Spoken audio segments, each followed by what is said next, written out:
Fancy you offering to get ornaments for my daughters-in-law. You who are trying to make sadhus of my boys from today. Sadhus. That's an Indian word. Erickson's translation of this last remark is, you want them to be saints before they are men. Saying no, the ornaments will not be returned, Kastur asked a proper legal question. And pray, what right have you to my necklace? In a pitiless legal reply, Gandhi asked if the necklace was given for her service or his service. I agree, Kastur said, but she added, service rendered by you is as good as rendered by me. I have toiled and moiled for you day and night. Is that no service? You force all and sundry on me, making me weep bitter tears, and I slaved for them. Of course, we know all this because Gandhi tells us about this. She would not. And we know of this conversation only from Gandhi. So he would say later, these were pointed thrusts, and some of them went home. However, his mind was made up at the time. In his own words, this is how he recalls it, and he's very sad about this. I somehow succeeded in extorting her consent. The gifts received in 1896 and 1901 were all returned. Later, Gandhi would claim that as the years went by, Kastur saw the wisdom of the step. But he would acknowledge, but the 1901 consultation was not between equals. Now, I want to give you an idea of how he tried to change India. His three great challenges. He has to unite all the Indians to get independence from the British. In particular, second challenge, he has to unite the Hindus and the Muslims who have had centuries of very bitter divisions. Centuries of good relations also, but also centuries of bitter misunderstandings and divisions and strong feelings. And he has to bring some justice in the relationship between the so-called high castes and the so-called low caste, including the so-called untouchables. Independence, Hindu-Muslim partnership, justice between the castes.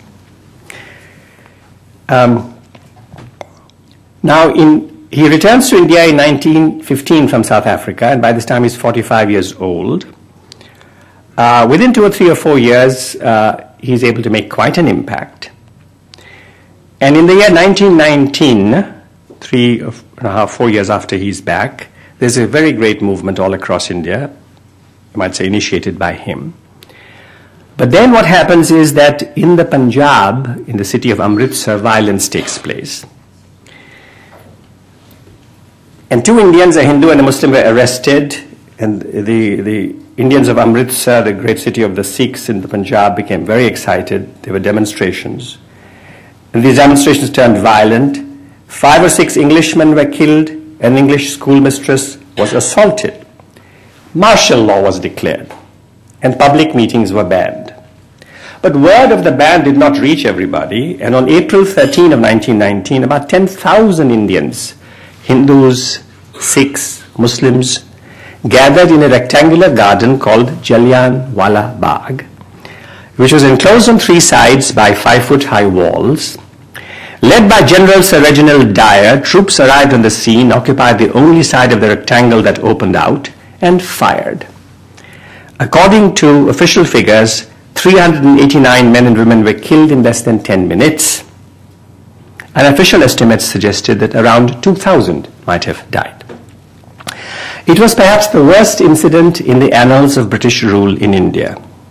That's April 1919. At the end of 1919, in December, the Indian National Congress, which was the main political vehicle for the freedom movement, held its annual session, for obvious reasons, in this city where the massacre had taken place, in Amritsar, on a site adjacent to this rectangular piece of land. The gifted Brahmin lawyer from Allahabad, Motilal Nehru, presided, and those present included the greatly respected Lokmanya Tilak from Maharashtra, The colorful Ali brothers, who were recently released from British prisons, Muhammad Ali and Shaukat Ali, they were released from prison. They said, "We have come with a return ticket to prison." Also present here was this remarkable Irish woman, Annie Besant, who had made India her home and Indian home rule her life's mission, and who 2 years previously had been the president of the Indian National Congress, the first woman to be president of the Indian National Congress. Calcutta's Bipin Chandra Pal and Chittaranjan Das, wonderful orators. Pandit Madan Mohan Malaviya from Banaras, and a brilliant barrister from Bombay called Muhammad Ali Jinnah. Also in Amritsar, by the way, Jinnah was the future founder of Pakistan. Also in Amritsar was Gandhi, whose call for a struggle for free speech had in fact started this whole movement that resulted then in these demonstrations, the violence and then the martial law and the killing of those hundreds of people. He had earned nationwide fame by this time, but he was not yet, you might say, the unquestioned leader that he would later become, and also he was not very well. However, he was there. So with the memory of this incident so fresh and in Amritsar so intimate, anti-British feelings ran very high at this session. And before the House was a resolution that condemned the massacre of April and also deplored the violence of Indian mobs.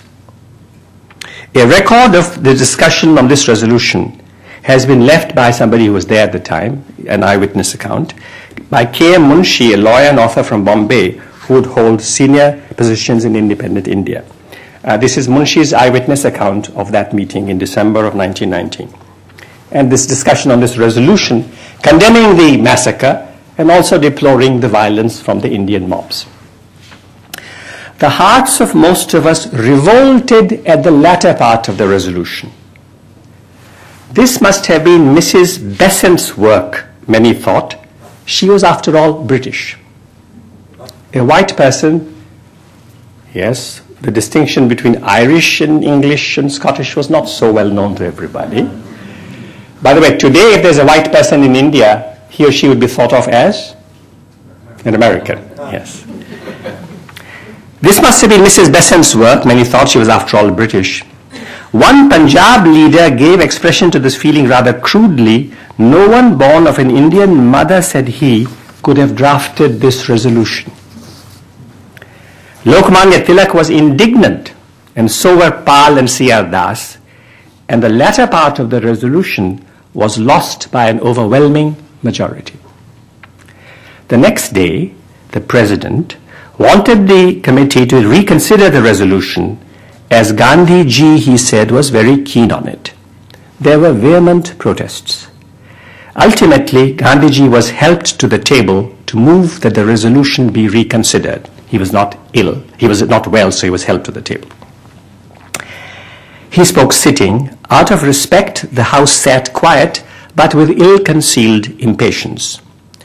Referring to the remark that no son born of an Indian mother could have drafted the resolution, Gandhiji stated that he had considered deeply and long whether as an Indian he could have drafted the resolution, for indeed he had drafted it. But after long searching of the heart, he had come to the conclusion that only a person born of an Indian mother could have drafted it. And then he spoke as if his whole life depended upon the question. When he stopped, we were at his feet. The resolution was reconsidered and accepted in its original form. So the Indian movement acquired a stamp of, what shall we say, nobility. It occupied the moral high ground, and the British had no answer to the movement that Gandhi was able to lead. Now,